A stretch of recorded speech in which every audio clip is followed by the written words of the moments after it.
Donald Trump et Marine Le Pen. Deux figures politiques majeures, deux styles qui divisent, mais surtout deux visions géopolitiques marquées par le repli sur soi, le nationalisme et une opposition frontale à l'ordre mondial tel qu'on le connaît. Mais quelles sont réellement leurs stratégies géopolitiques? Quelles différences et similitudes peut-on révéler entre ces deux leaders? Et surtout, quelles conséquences leur politique pourrait-elle avoir non seulement dans leurs pays respectifs, mais aussi sur la scène internationale? Dans cette vidéo, on va analyser en profondeur 5 points clés. Leur position sur le multilatéralisme, leur vision des alliances internationales, leur politique énergétique, leur approche face à la Chine et leur gestion des flux migratoires. Restez bien jusqu'à la fin de la vidéo car on ouvrira un débat essentiel. Ces stratégies sont-elles viables à long terme?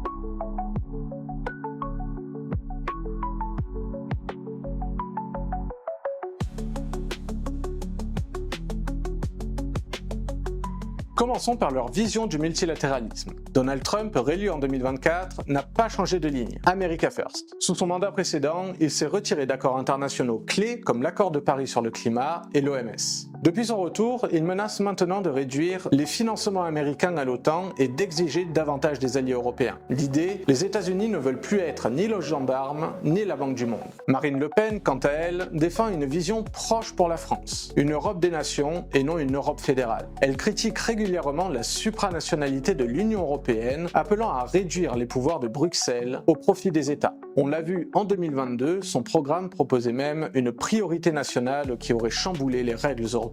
En résumé, Trump et Le Pen rejettent les institutions supranationales. Mais là où Trump cherche à réaffirmer la puissance américaine, Le Pen veut surtout protéger une souveraineté française qu'elle juge menacée.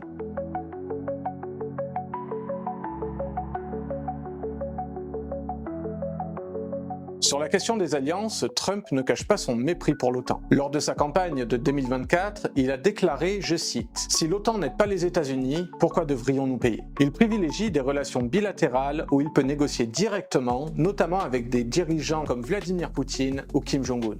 Marine Le Pen, elle, partage une vision sceptique des alliances globales, mais elle reste plus modérée. Elle prône une sortie progressive du commandement intégré de l'OTAN tout en affirmant vouloir renforcer des partenariats stratégiques avec la Russie, mais aussi avec d'autres pays européens indépendants. Sa vision est celle d'un rééquilibrage des alliances, pas d'une rupture totale.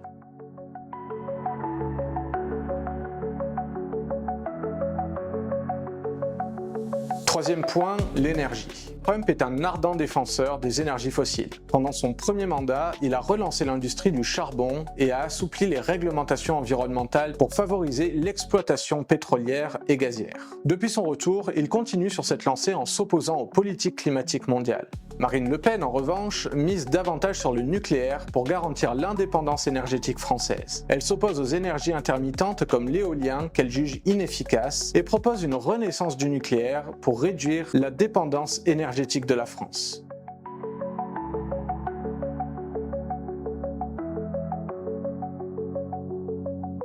Face à la Chine, les deux ont des approches convergentes, mais avec des nuances. Trump est dans une logique de confrontation frontale. Guerre commerciale, sanctions économiques et même discours sur un possible découplage économique entre les deux puissances. Marine Le Pen, quant à elle, critique aussi l'expansionnisme chinois, notamment en Afrique, où la France perd de l'influence. Mais elle reste moins virulente et préfère limiter l'influence chinoise par le protectionnisme économique et le contrôle des investissements étrangers stratégiques en France.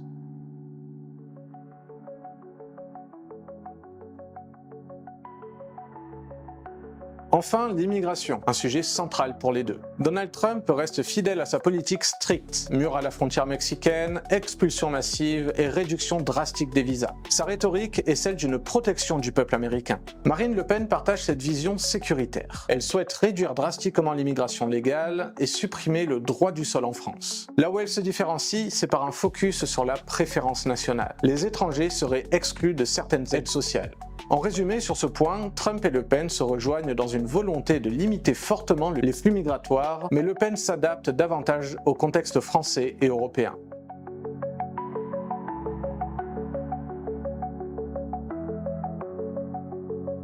Pour résumer, Donald Trump et Marine Le Pen incarnent deux formes de nationalisme. L'une américaine, basée sur la réaffirmation de la puissance mondiale, et l'autre française, centrée sur la souveraineté et la protection nationale. Mais leur politique soulève une question fondamentale. Ce repli sur soi est-il durable dans un monde globalisé? Peut-on réellement s'isoler sans subir des répercussions économiques et diplomatiques majeures? Et vous, qu'en pensez-vous? Ces stratégies sont-elles la solution aux crises actuelles ou risquent-elles d'aggraver les divisions mondiales? Dites-le nous en commentaire. N'oubliez pas non plus de liker la vidéo, de vous abonner à Fil Rouge et de partager autour de vous pour nourrir le débat public. On se retrouve vendredi pour un nouveau décryptage géopolitique sur Fil Rouge.